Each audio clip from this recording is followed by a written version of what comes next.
it's funny now because like I'm trying to do all this stuff, but at the same time, these like Epstein files are coming out, and I'm like reading that stuff because I used to live just north of Jackson Hole, Uh-huh. and Jackson Hole was notorious for just the rich elite of elites. And I actually wrote movies and comics Uh-huh. based upon like Liquid Kill, Uh-huh. one of the Yeah, your books that I books. wrote Hmm. was inspired by a hotel I worked at that had some of the richest, most powerful elites. Here's what's crazy about this. Okay, I lived in Yellowstone National Park, and which is just north of Jackson Hole, which is Jackson Hole, Wyoming, which Hmm. is like notorious Oh, for rich people.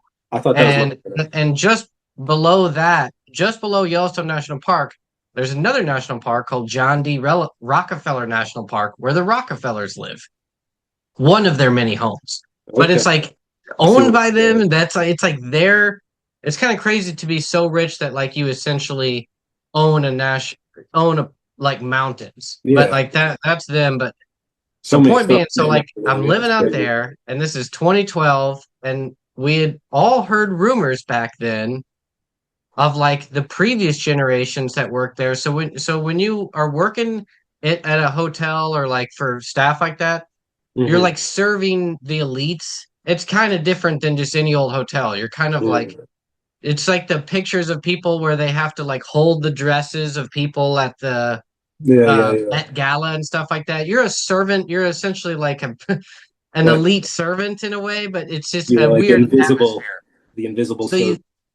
you get a glimpse into like the true like the wealth gaps of this world are insane. And Yeah. like and so there is truly just like another like there's just a whole nother spectrum of how they live whenever you reach a certain level of like billionaire status. But point being is like we heard all these rumors of like everything from private islands to secret tunnels underground where people because you work with these people whenever you're like in the service industry like that, there's other Hmm. people that work in the service industry where they're like, I work on an airplane Hmm. and a private jet for whoever, or I work on Ted Turner's ranch, and every once in a while so and so shows up, and you're like, oh Yeah. yeah, his ranch, one of his 50 ranches, or something like that. And then Hmm. um so you'd hear Word just gets like around. Yeah. stories of like people that also served. They're like, yeah, I work at a Starbucks that doesn't exist in the real world. It's underground. People, it's like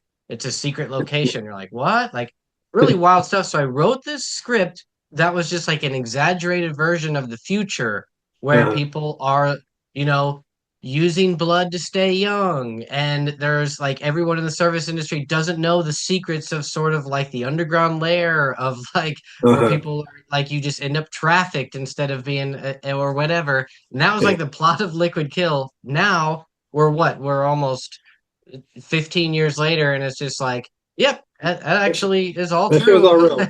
Yeah. We're not conspiracy theorists no more. It's Yeah, all my future exaggerated story is actually what's been going on, I guess, for at least the foreseeable past. But well, they have I just thought that a was ranch funny. up here in New Mexico where they just found some bodies, one of Epstein's ranches. So they're finally digging into that here in New Mexico.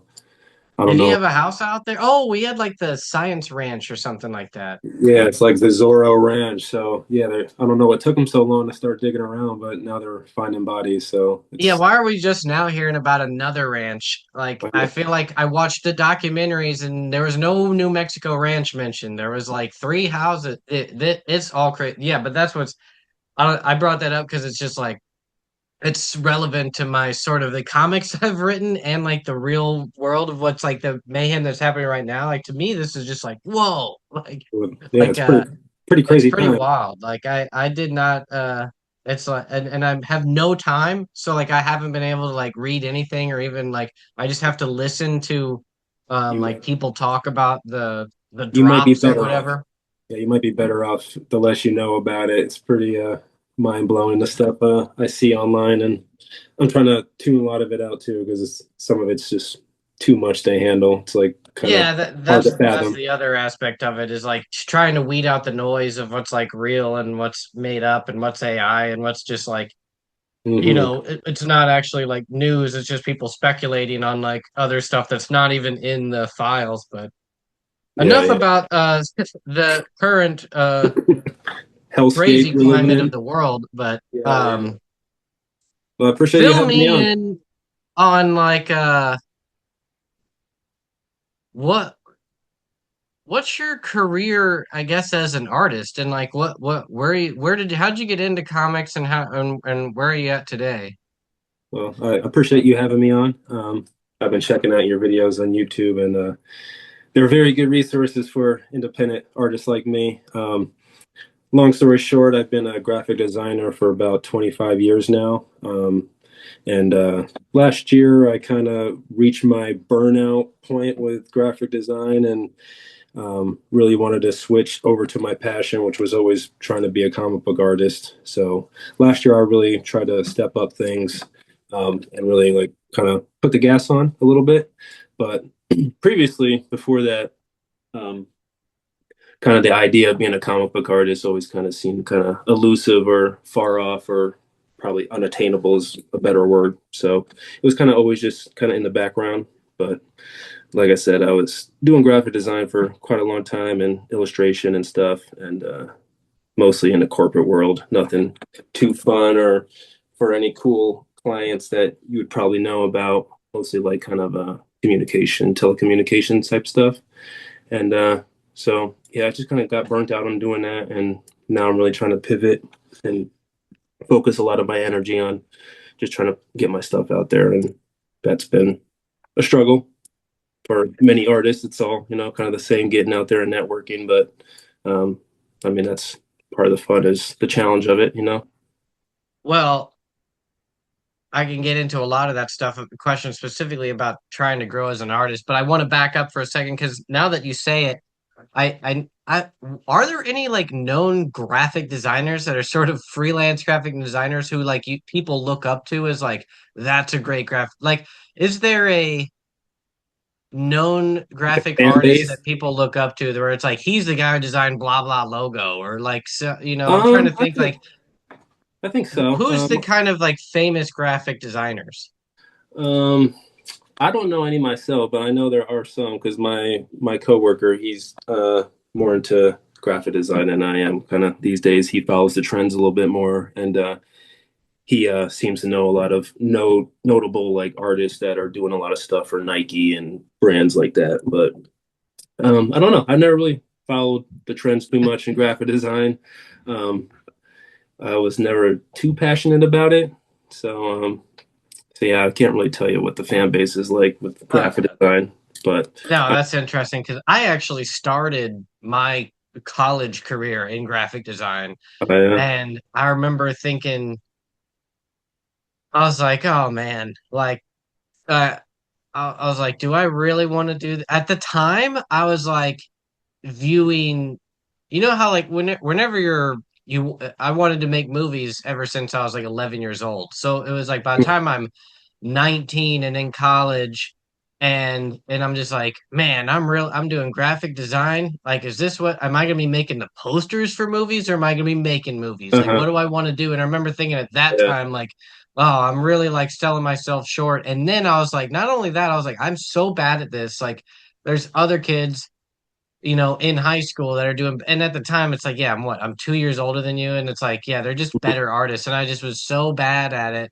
that yeah, yeah. my teachers were just like, maybe you should get into radio, and I was like, Mm, oh yeah, so okay. I quickly backtracked out of that and Mm. switched. I ended up going into hotels, and then Maybe that was but my experience too, because I think when I went to graphic design school, I went there and I was talking to the recruiter, and um, he was like, "Oh yeah, I wanted to design cars," and he's like, "Oh yeah, we have programs for that, so come on in." It was later I found out it was a kind of a lot of predatory recruiting going on at the school, so of I got in course. there and they didn't have any auto design classes, so I guess it's kind of like what you said. I had to kind of settle for what the cards I was given, and so I was never passionate about graphic design, but it paid the bills for a long time. I got a really good job right out of college and helped pay the bills for a long time. So Yeah, that's what's funny, as as I got older, whenever I was like maybe 24 or something like that, I was Hmm. like, man, I should have stuck with graphic design because Yeah, that's what everybody was needing. Like it was even I knew guys. I was traveling because I did like seasonal uh travel jobs at yeah. resorts and hotels and stuff, and I would run into these people that are like the guests at hotels that were my age, and at this time the term digital nomad was starting to come around, and they're Okay. like, yeah, we do graphic design, and we just travel the world, and I'm like, what do you do? They're like, we basically just design websites for 10K a pop Mhm. and get people sales. I looking back on it, it was like reality. They did more than just graphic design. It was more like getting sales leads and more coding and stuff. Where I Yeah, was like, this is insane. Well, I was like, I thought that this was a nothing job, and you guys are acting like this is the cream of the crop, living the yeah. high life. That was a big problem too. I started to notice maybe like 10 years ago, like all the graphic design jobs were now not graphic design. It was like web design, motion graphics and stuff. And yeah, I didn't really have the drive to go out, and I hated doing coding and stuff. So I didn't really want to be a web designer. So I just stuck to more print based stuff, which is up my alley anyway, since I ultimately, want to make comics and stuff. Well, now, so yeah, now we'll get to the comic stuff. What actions are you taking to get out there? Because like you have the quality level of your work is at like A-list level. So I would think that your skill sets are to be can be noticeably at par with pretty much anybody that's looking for a comic book artist. So what are the methods that you're taking to sort of get out there? Like obviously I've looked at your ICDb page, and I did you write Max Orbit, and are you like self-creating? Are you trying to do many of your own creator own projects, or are you trying to just do cover work to sort of get in the game, or what's your methods here? So last year when I kind of tried to make the pivot to pursuing the comic book thing, I thought the best route would be kind of, just do tons of covers, illustrations, and, do the IG post kind of thing. And I think that worked a little bit. I don't think it worked too well for gaining traction on IG. I did gain maybe a few hundred followers, but as far as progress, it helped me more just to really put me through the gauntlet. I think I did like 10 covers from January to this January. I did quite a few contests. I think I did like 5 or 6 art contests. I did a bunch of sample pages. So I was really cranking out stuff and really honing in on my process, which is now paying off now when I'm doing my own thing. But yeah, the covers really helped out. It definitely helped out with boosting up my portfolio, which was kind of weak at the time. So now I have a decent portfolio with sequential work and covers. So I have that when I go to shows, which I'm trying to do as much as I can, but kind of limited with money, finances, and travel's expensive. So I'm trying to go to shows. I'm going to most of the local shows I can attend. I just had Albuquerque Comic Con, which was a really big show out here and was a really good show for getting to meet a lot of people. So that's what I'm doing right now. But I think this year I want to switch and pivot to doing my own things because I've been part of a writers group in Santa Fe, and the people there have really pushed me to just make my own things. And so that's where I started to do Max Orbit, which is a sci-fi story that I'm working on. It kind of started off as just a quick way to do 6 sequential pages to have some sample pages to send out. But as I was drawing the pages, I started to get into the story, and talking to my writers group really motivated me to flesh out the story and now making it into a whole issue. So I got 2 issues written. I got about half of issue 1 drawn already, and think I'm going to try to do my first Kickstarter on issue 1. So that'll be fun. So I was actually watching your video a lot to try to gain as much knowledge as I can because Kickstarter seems like a very intimidating beast and whatnot. But it's Oh been yeah. fun. It's been a lot more fun doing my own thing and trying to create my own stories and as opposed to chasing the gram and the algorithm and all that, because it seems like a slug trying to compete with the crazy artists that are on Instagram. There's so much talent out there. It seems like there's tenfold the amount of people trying to become a comic artist than when I was younger, kind of thing. So, No, and I think it's only going to get worse. Or when I say worse, I mean like the competition is yeah, going to just get more and more fierce because yeah, especially with the whole joke of Gen Z that they all just want to be YouTubers or whatever. That is what's happening is everyone's starting to see how anybody can break into film and you don't even have to have a camera anymore and anybody can draw and you can draw on your tablet.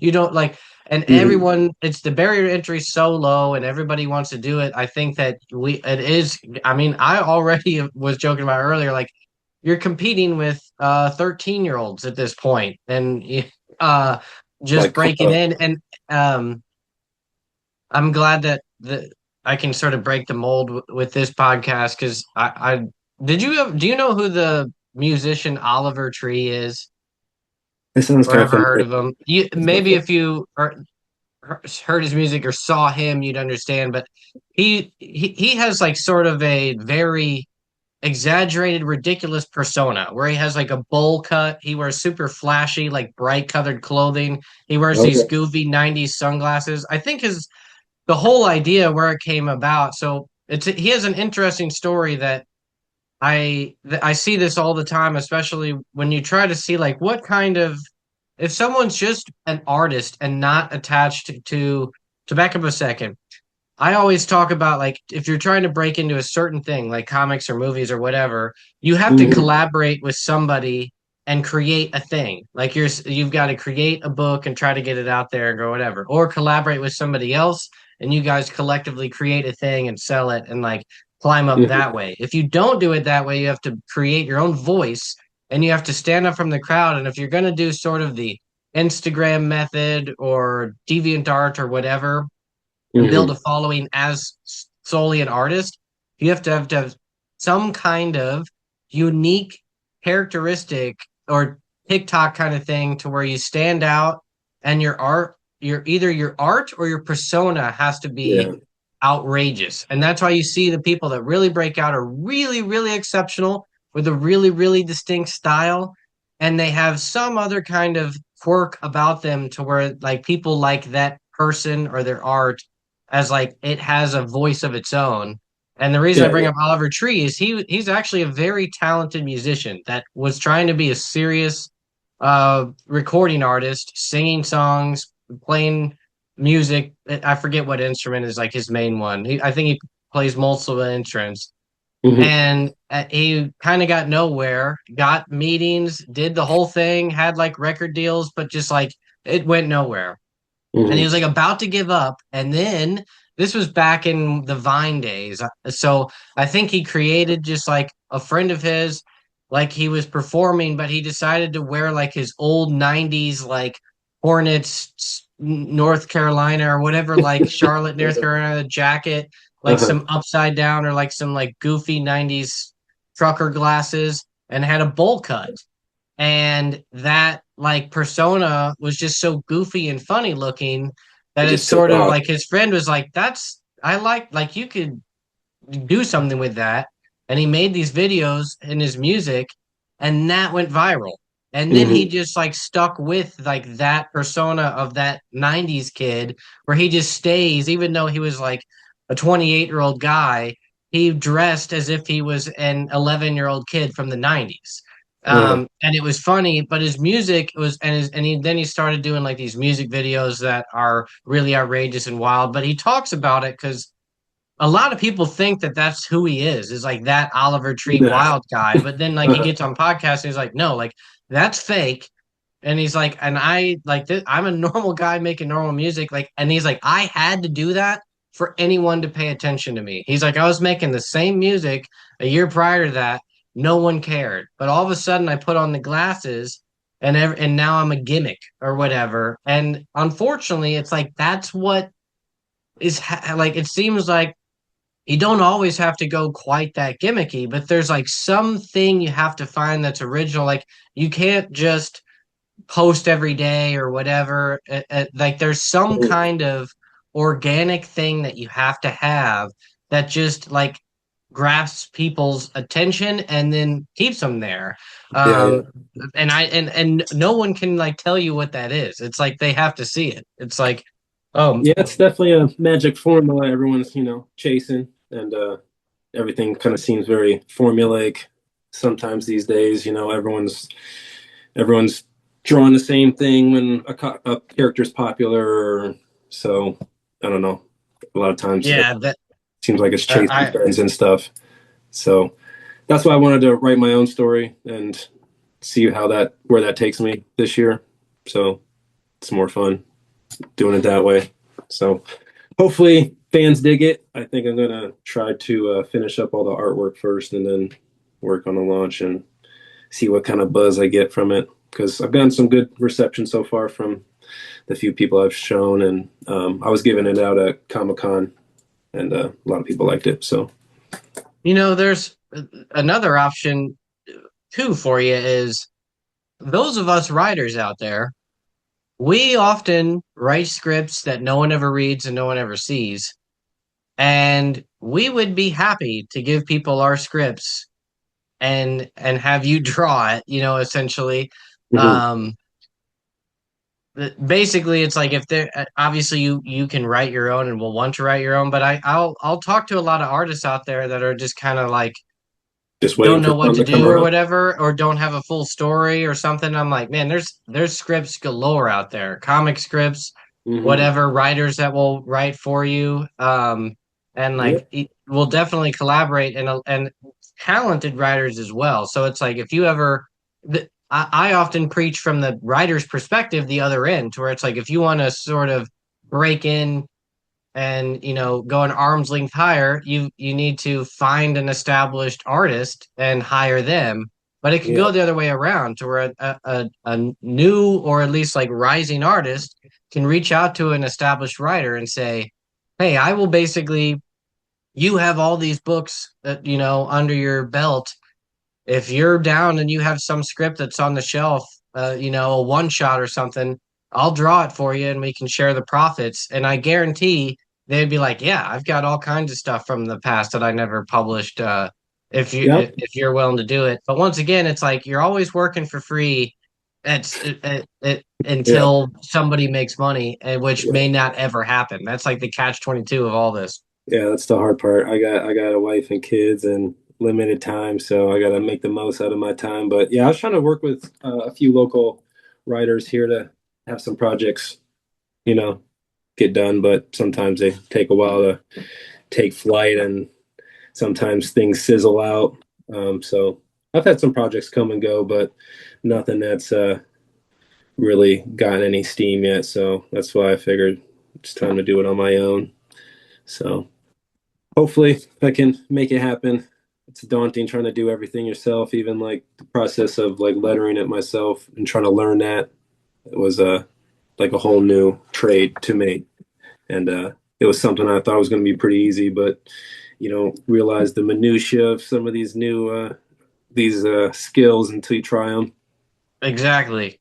Yeah. No, yeah, nothing's easier. Nothing's ever easy in Oh, comics for sure, and really almost anything. I'm always like yeah. anything I thought was even just being like, I'm gonna upload my completed book to Amazon or Mm. just, wherever. Mhm. Back in the day, it was Seed and Spark or something, or not Seed and Spark, something Spark. Mhm. And just doing that was like multiple days of like pulling your hair out. Like, why isn't it not accepting the page? Like, what am I doing wrong here? Yeah. Um, and yeah, that's the thing is they we have to have that because then it shows like, oh, okay, there's a reality to this that shows that there's a Yeah. level of professionalism that we're all trying to get to, Yeah. and at least it requires work to get there, and not just anybody can do this. Well, that's why I like your videos. They're very broken down, very professional manner, and it's very easy to follow. especially the Kickstarter one. I think that's going to be a resource I'm going to lean on a lot when it comes time to do my launch. Oh yeah, I the Kickstarter aspect of all this, or crowdfunding in general, and trying to get pre-orders, it's like the sad reality of it all is like it's just a grind. It's just like you just have to really um reach out to people directly and sort of almost embarrass yourself of Get your like salesman on. posting stuff, and Yeah, it's just like it's for me it's always been hard. I hate sales. me too. um Even when you get a sale, you're like, I always feel guilty, I'm like, like yeah, here, take I some got more free one, like, stuff. oh, Yeah. with everything. It doesn't matter if I'm selling comics or, trying to get people on ICDb. It just feels like I'm not of that mentality. I'm normally on the other end. So I'm used to other people trying to sell me stuff. And Hmm. a part of me is always just like I know their gimmicks in a way, like of how Yeah. they of how they get sales and stuff, and how Uh-huh. they try to sort of convince me I need exactly what they're saying. And Hmm. so whenever I'm on the other end, I always just like I have a guilty conscience of like, oh no, like if you agree to me, like that means it's that you're falling for my tricks or something, Yeah. like Well, you should but it's come. like. You should come out to New Mexico. They got quite a few scammers out here. Whenever I'm at the gas station by my job, I'm always running into scam artists on the out here. Oh yeah, I've worked with a lot of like true, if if scam artists is a bit extreme, just like very aggressive salespeople in the past. Like that's the thing is Oh like yeah, I don't have that like mentality that shark. to where Yeah, it's just like it's all about the sale. To me, it's like I'm trying to solve a problem. And if I can't solve their problem, I'm going to move on. And other people are just like, no, like you don't leave until you get the sale. And it's just like, yeah, I'm not like that, man. Like, yeah. I'd rather just slow and steady wins the race, you Yeah. know?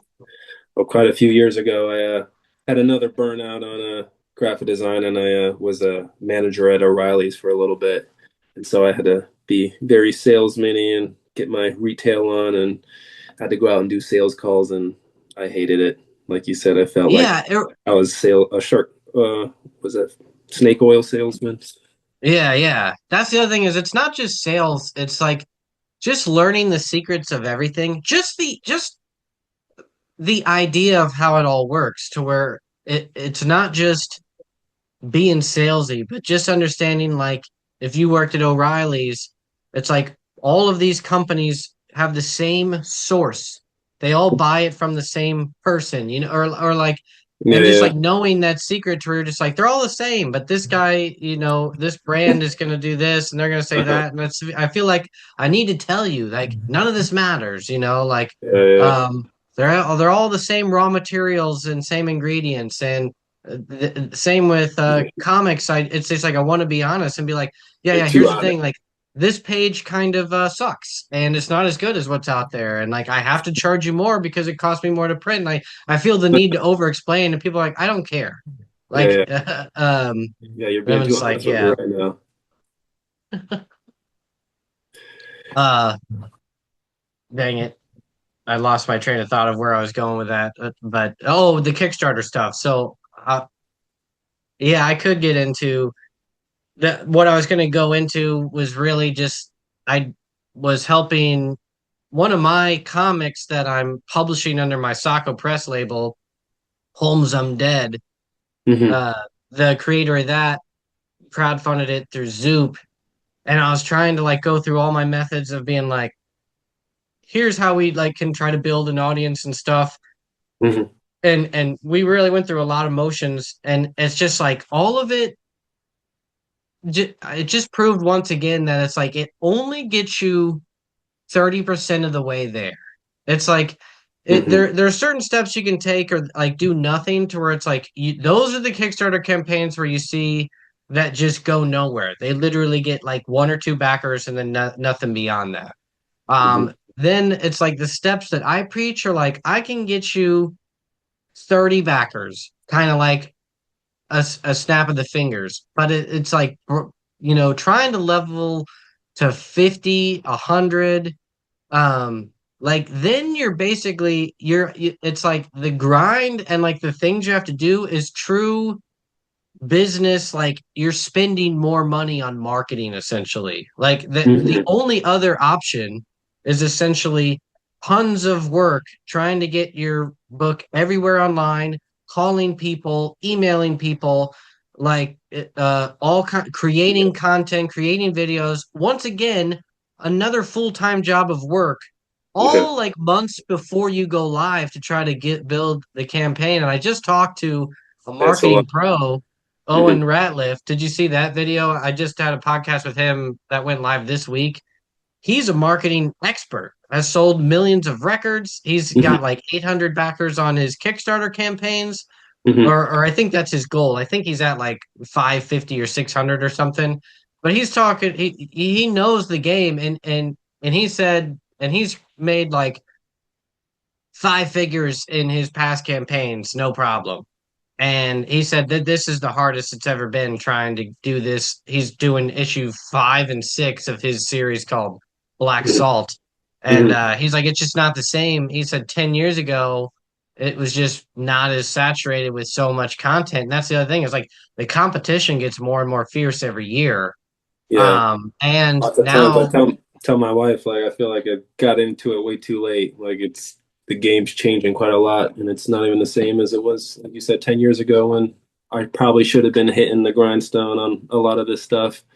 Like we're now, all 10 years too late to everything, every trend. I had another guy on, Kevin Strange, who we're now like good friends today, but he talked about his whole career. I interviewed him like 2 years ago, I think at this point, but he was like literally the year everything falls apart in every industry you tried to break to, that's whenever he like got in. And one of them was I knew him as a local filmmaker. He made movies for probably 10 years, uh, like low budget indie horror movies. And uh-huh. locally he was a known guy. Like and it was and at the time I was a teenager, it was like, man, this guy's doing things. And he was just about to like he finally got a distribution, like a kind of a big deal, and that distributor had a deal with Netflix where it was like basically once you got on with this distributor, they automatically sold something like 2 to 10,000 copies to Netflix. This is back when Netflix was doing DVDs in the mail, Yeah. and that the literally the quarter he got signed, it was like ready to like get his paycheck. Netflix stopped doing that, and they switched to streaming. And then Terrible. like 10 years later, as he was breaking into, then he started to break into novels, I think, Uh, very specific sub niche of novels. And I can't remember that exact story, but it's basically like he got in right as like that trend was ending as well. And it was just like, just we're all, no matter when you get in, you're too late, right? Like you think that you're coming in. And in reality, like right now, on the positive side, that's where I'm trying to even go heavier now. Is like as it seems like everything's falling apart, there's something rising. We just don't know what it is yet. And yeah. so, whether it's like self-publishing or Hmm. something like that is hitting a new boom to where Yeah. people are just going straight, maybe not even like Kickstarter this thing, it's almost just like straight to print on demand. Like Yeah. Comics Wellsprings is now, I think, partnered with Global Comics to where if you put your comic on Global Comics, people can buy it in print from Global Comics. So in Mhm. theory, it's Yeah. like imagine as if you went viral on Webtoon, and then if people wanted to buy the physical copy, they could too, and not just read it live. Like it could be something like that to where everyone's their own. And I mean, I remember whenever YouTube went live, that was the idea was everybody's like, now anybody can have their own TV show. And then at first, it wasn't like that. It was just like no one was really starting TV shows. They're They just were all like, just being yeah. idiots. And then Yeah. that turned into shows. Like Mhm. people, and I think that that might be kind of what comes out of comics is like what starts is people just everybody doing their own thing. It might Mhm. be more like, I don't know if people are doing strips or it'd be nice. Yeah. My hope is that somehow physical media makes a comeback, not That'd be just nice. in comics, but in film and stuff too, to where I would like that too. people take. Yeah. Anyway, I don't want to talk forever. Yeah, yeah. Yeah, I would enjoy that.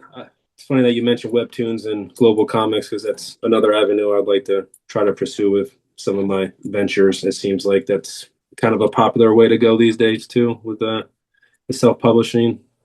But I Hmm. know, like, I think with my book, Max Orbits, it could be kind of a mix between East and West as far as styles go. So maybe there could be some traction there, but I haven't really dove into webtoons too much and global comics. But Well, I the think big difference between the two webtoons is more is like anime, right? And manga. um in a very general sense, yes, because it comes from Korea, I think. So, but the big Okay. one is that webtoon scrolls. So if you're people who make webtoons, you have to completely redesign your comic to Mm, not be like the normal floppy read to where it's left to right. Global comics, that's how people read them. Even on your screen, you're reading them like a normal comic, like a digital comic, either like a PDF that scrolls down, but you're seeing a full page, or mhm. like it's almost like you're just like read left and then click, read the right page. If it's a double page spread, it just shows up on the full screen. And then Okay. like you click a button, just like Comixology used to be. But Webtoon is not like that.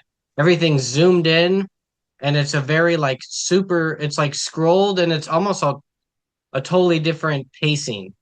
I don't even know how you It's do that. I would have to look at that to see how that formats on the page, you know? yeah, and if you, I actually made a video. I'm not sure if I ever posted on YouTube. It used to be a part of a course I did where I show people exactly how to take a regular floppy comic and turn it into a webtoon. Because what a full page of a regular comic is, what typically 4 to 9 panels or something like that. And actually, nine's a lot. Oh, Some yeah. people do it that way, but it's 3 to 5, let's just say. And on Webtoon, a page is actually like whenever you're scrolling, it's really just one panel. So like your thumb, like what fills the whole screen is just one panel of a comic. So Isn't that kind of what like what 11 would by 17 already? so it's almost like if you think of like a chapter of a webtoon, Hmm. it's really only like the equivalent to um 10 to 20 panels, which is like two Okay. pages of a comic book. So one cop floppy issue would be like 12 chapters of a webtoon. Yeah. So in that sense, you can have what seems like a lot of content where it's like but that's the thing with webtoon is the readers of it expect you to post new stuff every day or like every other day. Like if you have I did That my ain't stuff happening. 1 week at a time, and people are like, too slow, don't care anymore.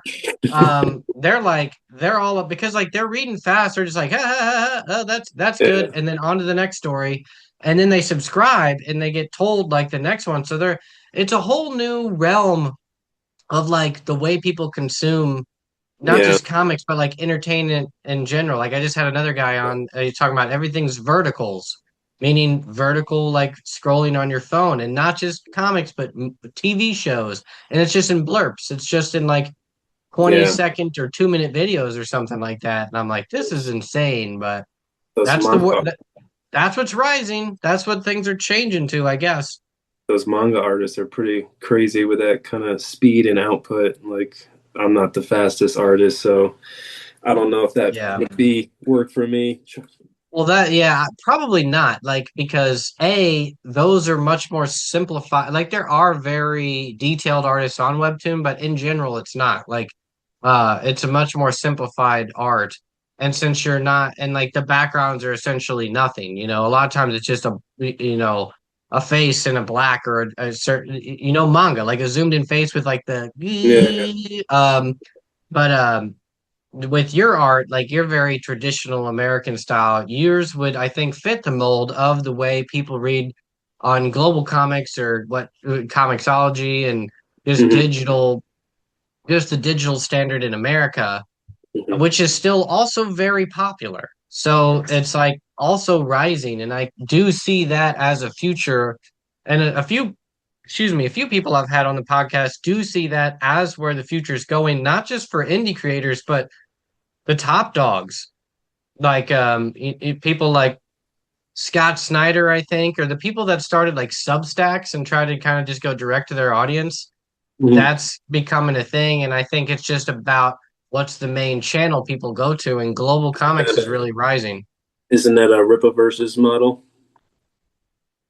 Are you familiar Uh, with it? does he? Yeah, I know. Does he do digital comics? I think so.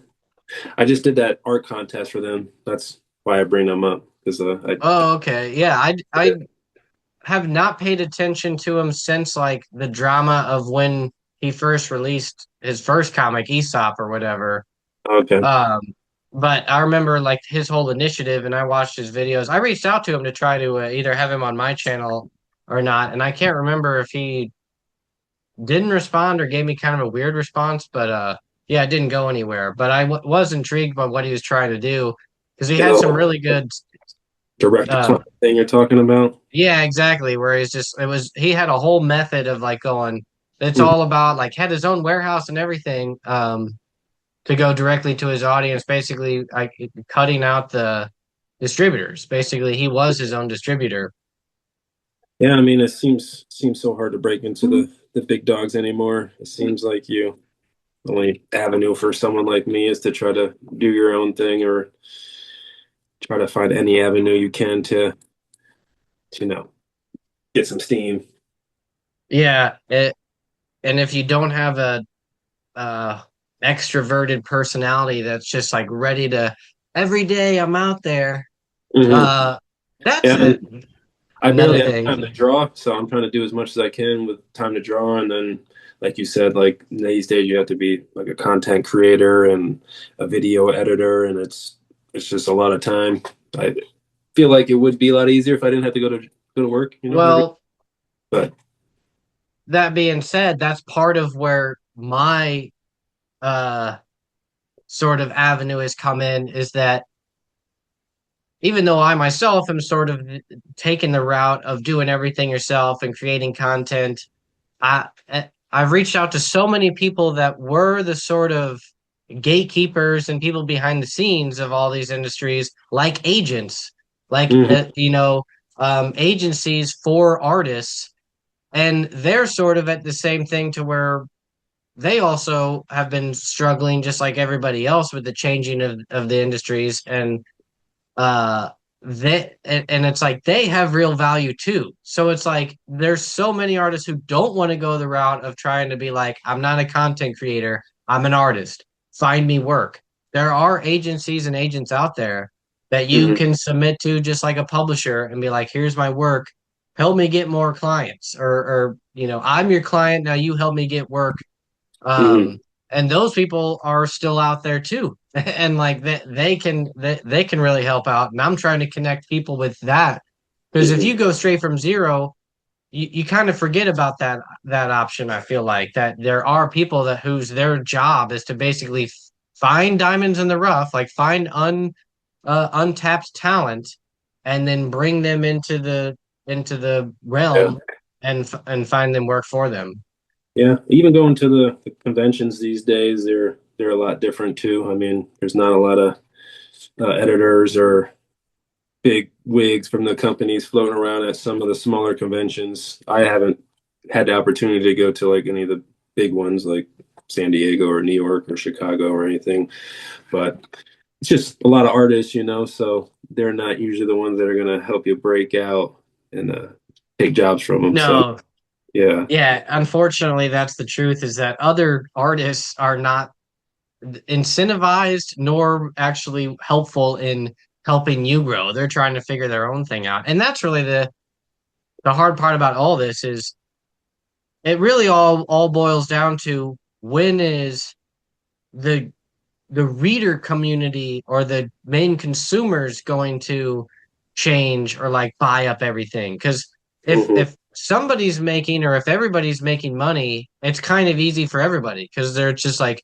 we're selling comics, we're selling books, we're doing whatever, and then everybody can sort of jump on board. It's like everybody rises together as Hmm. like the money, but I feel like for years it's just been like everyone's been struggling. The big companies are losing business. It's now the manga.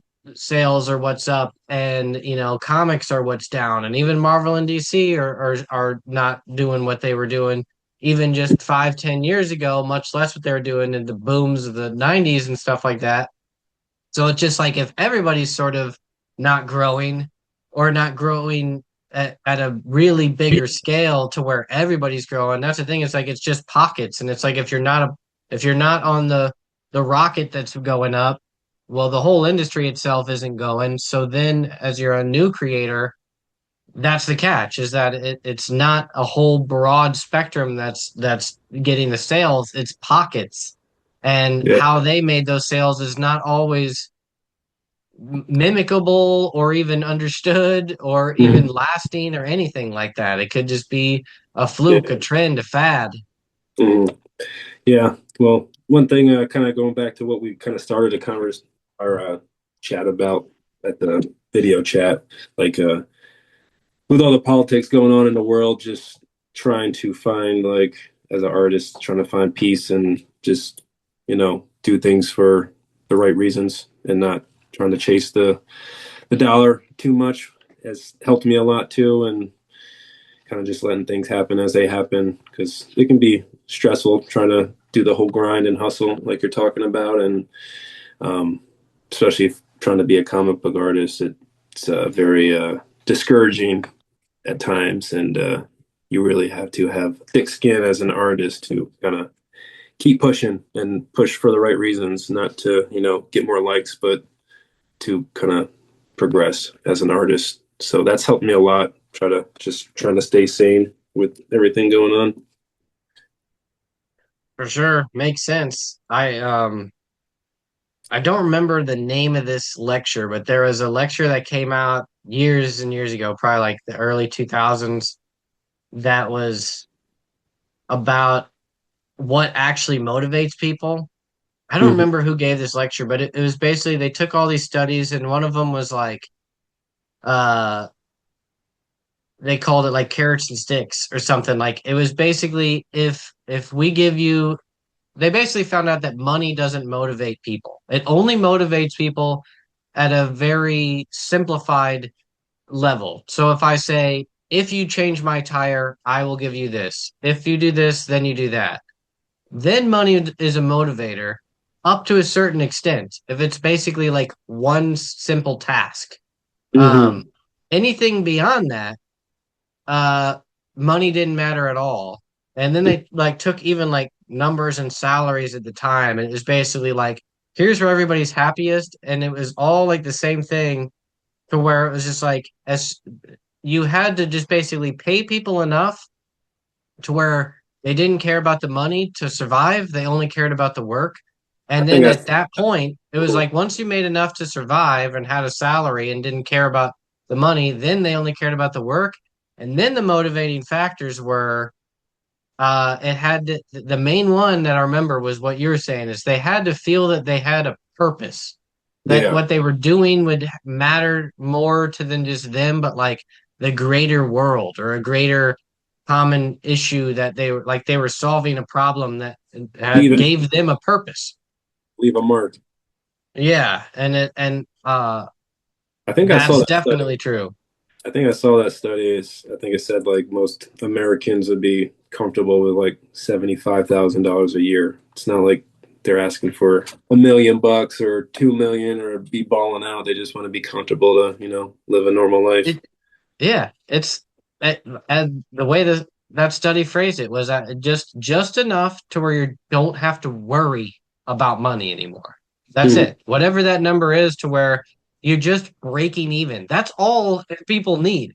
Is they just need to make like what make to pay their bills and not worried about the next one. So it's basically just like one extra paycheck, or whatever That's, that number is. that's my Comic Con approach. Just break even, and works well.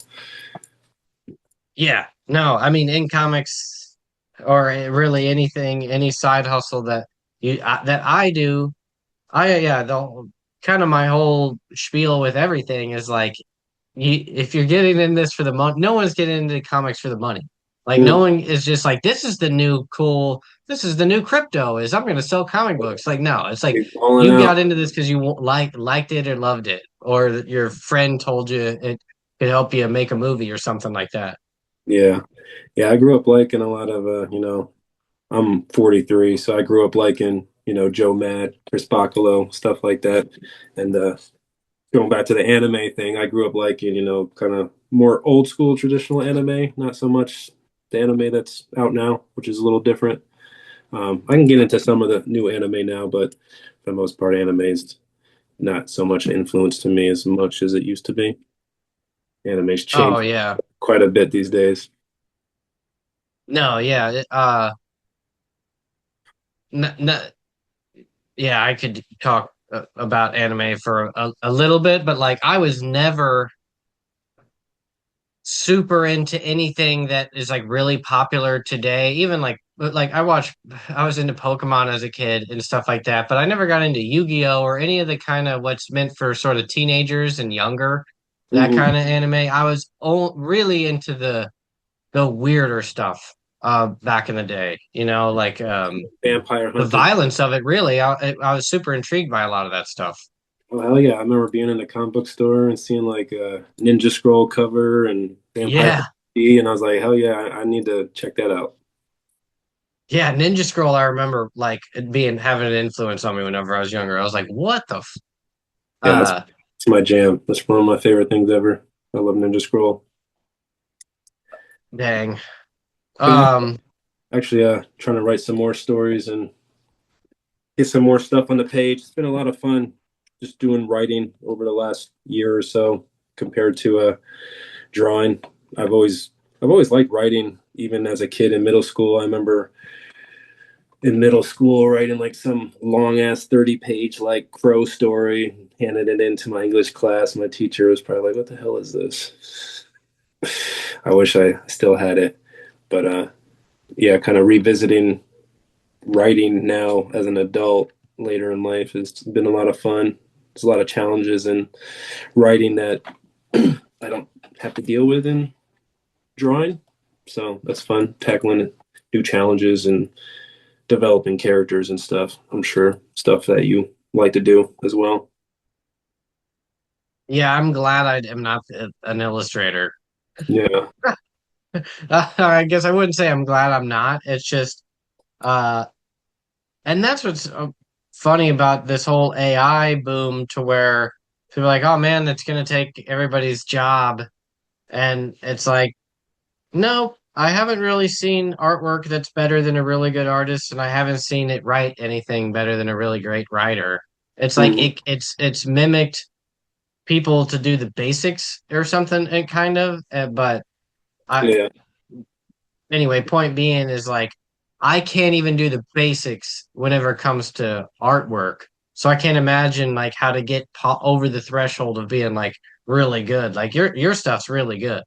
Well, Um, I appreciate And that. so it's like to me, the amount of time it would take and to just like do what you do, it seems like it would take me days or something like that just to try to get it. Because I have to literally like mimic or almost like trace. Well, Even if I tried to trace your artwork, I couldn't do it right. even I need to learn how to speed up because, like I said, I'm not the fastest, and that's not going to get you anywhere trying to be a comic book artist. So I need to speed up to try to keep up, with the pros and stuff. So that's I've been doing a lot of stuff digital lately, so that's helped speed up the process of drawing. I would prefer to draw traditional, but I just don't have the time right now. So that's why my comic book right now I'm doing all digital. But yeah, it's a struggle keeping up. A lot of people can crank out pages pretty quick, but I don't know. It's all give or It's take, all compromise, and what do you want to compromise on? Yeah, exactly.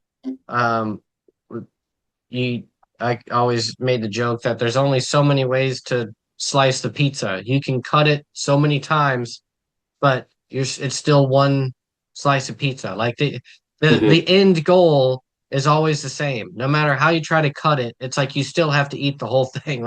There's Hmm. no like easy way about it. It doesn't matter how you cut the slices, I still have to eat the thing. It doesn't matter if I try to eat it all at once or eat it in little slices.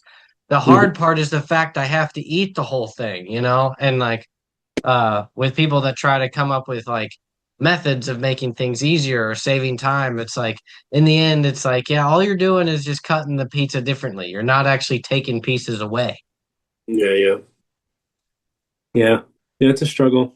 You said that you grew up wanting to like make movies when you're younger. Yeah, I my story is like typical as far back as I can remember. Basically my dad had a old school VHS on the shoulder camcorder, Hmm. and and one day he basically asked me, or like he showed me how to do stop animation, or I watched a movie he made or something. He made like a joke of made it look like he was cleaning my room with stop animation, like putting toys into a toy box. All And then right. like he showed it to me and my sisters. Uh, And I mean, I was like, like what the mine, hell I mean, that changed my whole life. Like it was suddenly like, blew your it was mind? like, wait a minute, the movies I'm watching on the screens, you can do that here with that thing. And like, and yeah, and then like I used that camcorder until I broke it. Uh, Eventually later, it was a huge deal. I broke it whenever I was like 11 years old or something. uh, And and then there was like a big pause. And then whenever I was 13, I got a real camcorder. At that point, it was like mini DV was coming out. yeah, And I I got a know. mini DV camcorder when I was 13, I and remember that. I would just made movies. I was a part of movie clubs. I filmed my neighbors. I wrote scripts and stuff like that. I sent screenplays. I sent movies to big film festivals whenever I was 13 and 14, and Damn. like got rejected because I used Biggie Smalls, you know, like and like Uh, music in the movies and stuff like that. I used Frank Sinatra and uh, Rob Zombie, and never really understood. I was just like, why can't I use this music? Other movies use this music. Like, or what's up with the licensing. music? Why is that the problem? Uh, Um, and yeah, I remember like getting denied and then yeah, that whole story, and like that was the thing that I did was like I was really sort of the technical side of filmmaking. I was like one of those guys that tried to learn how to create a great shot and like mhm. mimicking what worked and stuff. And I've told this story before on the podcast, but like whenever I entered college and went to film school, I got overwhelmed that I was too far behind everybody else and Uh, thought that I sucked and was like just well, never gonna. I think it finally hit the reality of the competition of the film industry, and I was like, I'll never make it. yeah. So, like you said earlier, like we well, feel like we started too late. Yeah, and this was It 2008, and seems like a very cutthroat industry, even more so than comics, and another hard industry to break into, I imagine. yeah, I can't remember.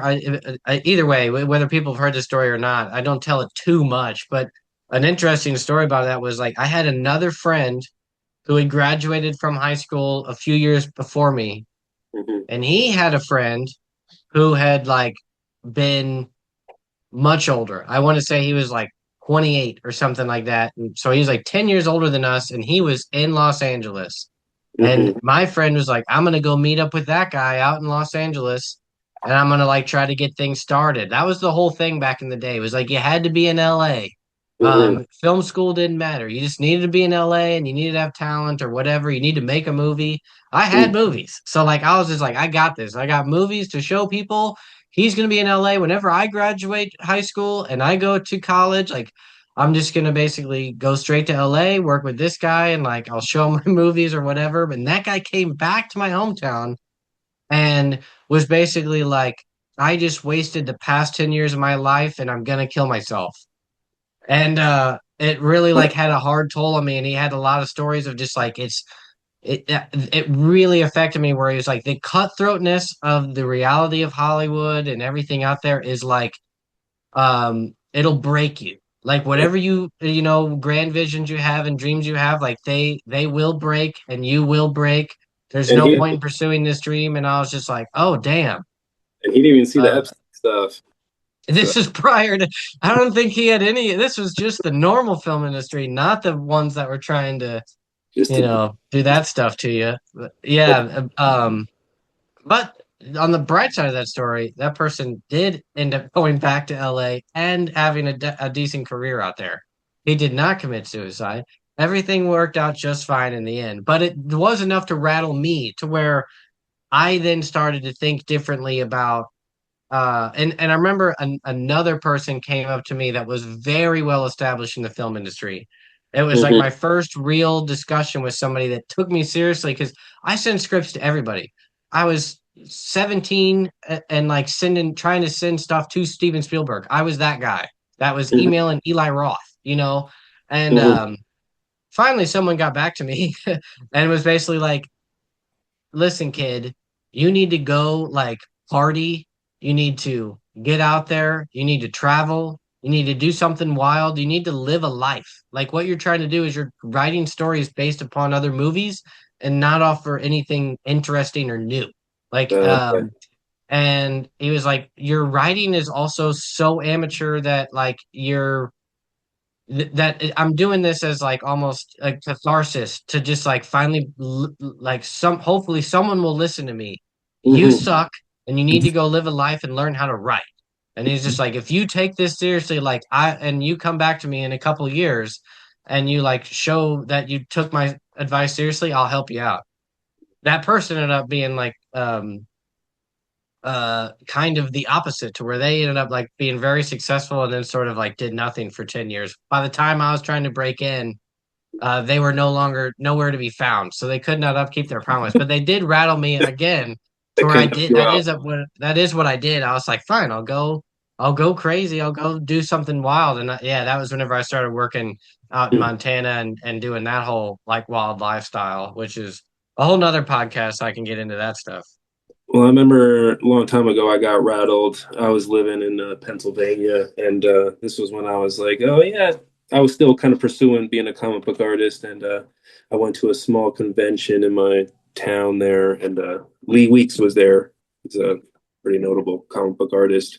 And he looked at my stuff and definitely ripped it up pretty hard. And I was not ready for uh, critique like that. I was ready to put myself out there, but I was, I guess, not ready to hear what I heard. So I think that definitely got me super rattled and hurt my confidence for a long time. So I wish I kind of had the resiliency your friend had to kind of push through that and still stick it out, because maybe I'd be further along, now. But it's hard, getting rattled like that. And when people break it down and get real with you, you kind of have to have thick skin to take that. A lot of people don't. So I feel like I Yeah, do. I wish I knew how to tell people how to deal with that because like that is the biggest thing is the first realization of knowing you're not anywhere near what you need to like where Hmm. you need to be. Like I feel like that's like the harshest reality, but like everyone has to experience that because you see people that never reach that realization. Those are like the hardest people to be around who like kind of always think that they're the best or like at the level and you know that they're not and you're just like they Hmm. never got rattled. You're like, dang it, no one ever like throttled you and like told you like you're never not that you're never gonna make it, but just like Hmm. that idea that it's like what the people are trying to tell you in the movies it is you suck, you're never gonna make it, this isn't the life for you. In reality, what they're telling you is the threshold is 10 years away. Like where you're trying to get to, you're 10 years away. Like, and just think about that. When you're 20 years old, 10 years prior was 10 years old. So it's Hmm. like it's like it doesn't even compute yet. So we're like, that's how long it's gonna take me to get to the level I need to be at. Or Yeah. 10,000 hours or whatever. But it's like it's a very long line. It's not just like come back to me in a year and you'll be okay. It's like Mhm. you need a very long, dedicated like path to even get to where you should be noticed. Um, Hmm. Yeah, that's how consistency, I see it. putting in the work. Yeah, you definitely got to be, consistent. And yeah, it's definitely not a short road. That's what I'm realizing now. But I don't know if you just keep at it, you'll get there. That's how I'm approaching it this year. So I'm excited to see what 2026 has in store. Um, Despite all the crazy stuff going on in our country right now. It's Yeah, if we can make it insane. through another one, well, then it will. If we can all make it through this, we'll all be good once we get to the other side. Hmm. Yeah. Are you working on Ugh. the news stories at the moment? Are you Yeah, yeah, plotting your moves? I've got a lot going on. I've got a new comic in the works. I've got a new movie in the works. I've got this whole ICDb thing going on. I still am working my day job. I've got scripts that I'm editing for other people. Um, and then I'm trying to do 2 podcasts a week. So I'm like really slammed. It's kind of crazy because That's like the I was grind saying, right there, right there. I at the beginning of this, we might have been off air, but it's like I have literally no time except for like I don't like to be on my phone in bed because I like as soon as I get home from work, I'm pretty much on a computer for the next 3 hours. Hmm. Uh trying to do all this stuff. And so, yeah, I get no time to actually consume anything fun. I haven't read a comic in probably 3 to 6 months. I haven't even watched a new TV show. All these new HBO shows, everything, I haven't seen none of it. I think I did watch on Christmas with my family. We binged Stranger Things, and that's it in like 6 months. Because I've just been working on this stuff. So like Hard, yeah, man. it's We been need like a interesting. clone to be out here doing all our work for us, so we can. What was that? I said we need a clone out here to be doing all our work for us, so we can sit back. Yeah, AI is not helping me do any of this. I thought that's what it was supposed to do. I thought it was supposed to uh take away our jobs or help us do ours, and so far it's done nothing. Mm-mm. No. Um. Yeah. Well, so what can we talk about with, Max Orbit? Do you any idea when that'll be kickstarted or anything? I have another show in April, so my goal right now is to be finished with all the artwork before April, so I could maybe do a quick like little pressing myself and bring it there and pass it out. Um, but then try to hopefully kind of time my launch, my Kickstarter, maybe a month after that, once I get all my ducks in a row. Like I said, there's a lot of stuff to do and a lot of things to consider.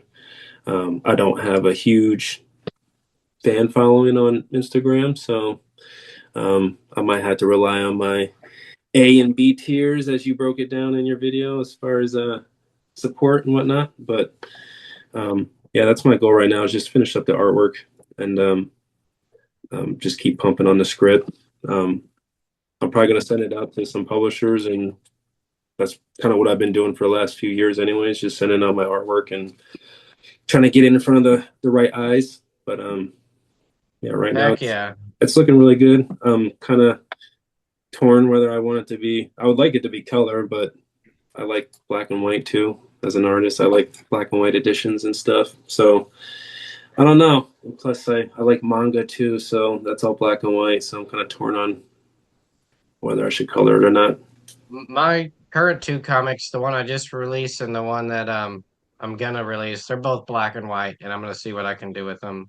Yeah. They're more of a manga style, but Hmm. um yeah, whenever you get this stuff finished, listed on the Get Discovered page, and I'll get it in the newsletter too, and we can do a feature and highlight you and stuff.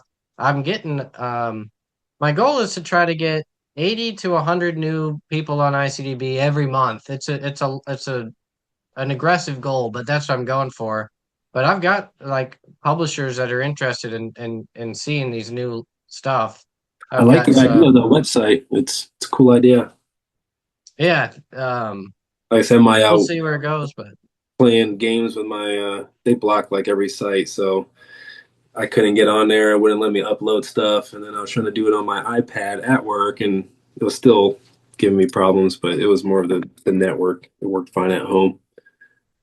Yeah, there may be something that we can, work with on the back end. And we've been doing a lot of updates. So, let me know if you continue to have technical difficulties, and I'll see if my developers can help us figure Hmm. out those issues, if it's truly your network or if there's something we can do on our end.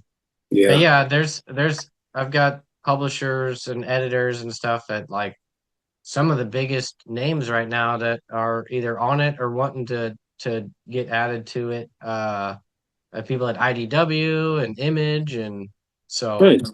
Yeah, I've then been plenty of the small press, lesser known and stuff like that. I have a podcast with them coming out soon too. nice.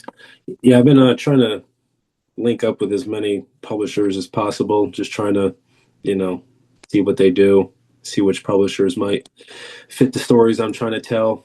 Um, with Max Orbit, it being a comic that kind of centers around black characters, I know that was going to be a struggle, and I've heard the, you know, reputation of books not selling if they have black characters, but those that's the story I wanted to tell, so I went for it. I wonder, we can reach out to Wiseacre.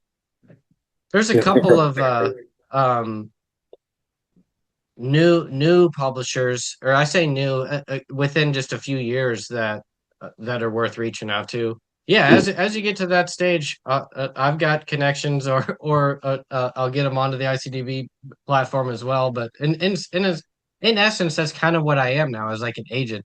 Uh, is basically connecting the creators with editors and publishers and publicists and all that stuff, because there's a lot of just from trying to figure out how the business end of comics really works, you start to meet the people that actually make the money in Mm-hmm. with it as a product. And yeah, so I'm starting to get even more, at least build the relationships that have been introduced in the past. Really this year I'm like solidifying a lot of this stuff and being like, what do you guys look for? Like, are you looking for uh yeah, like black characters, or like certain kinds of stories, certain kind of genres, or you can look certain kind of art styles? What's the whole like manga aspect of all this? Are you trying to do things in thicker chapter sizes? What's everybody looking for? And I can try to Yeah. piece together, connect everybody together. And that's sort of my end goal. It's just I have different methods of trying to work through it.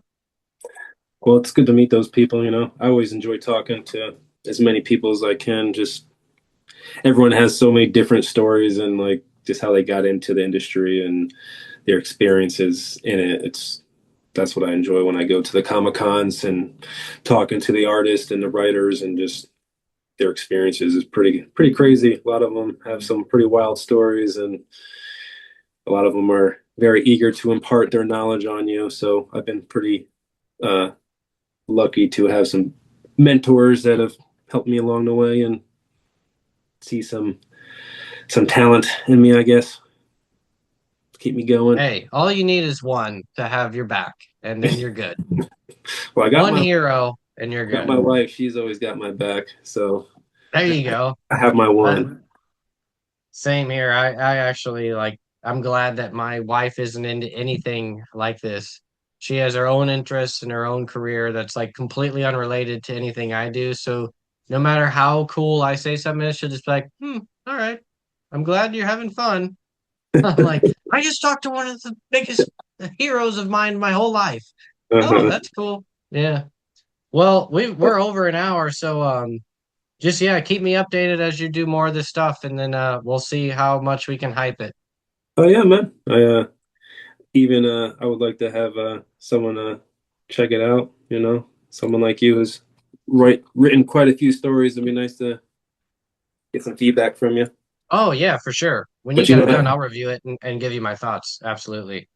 might take a while. I know you don't read comic books no more, but Yeah, you maybe. have to give me advance notice on when it's due, and then I'll put it on my calendar. I'm so busy. I've never really had to like keep a calendar of Mm. like every hour of my day until like basically the past 3 months or 6 months.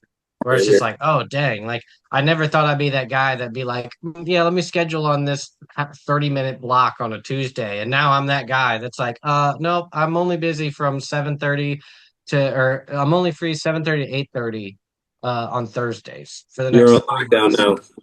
Yeah, you're on lockdown now.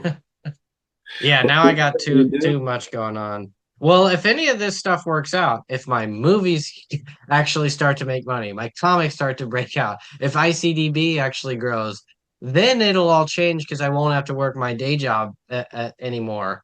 But I mean, that's what I've always said. For me, my kind of biggest hurdle that I'm trying to cross is like just to go full-time creative, not necessarily full-time comics or full-time writer, but full-time just like in general, going to cons. Like I would love that to where like if I go to a con every other weekend, because I've got plenty where I'm at. I can go north to Chicago, I can go south to New Orleans, I can go anywhere. Uh, But yeah, yeah, so a that we'll drink. get there. Oh yeah, man. It was great talking to you, and I'm sure we'll be chit chatting a little bit more.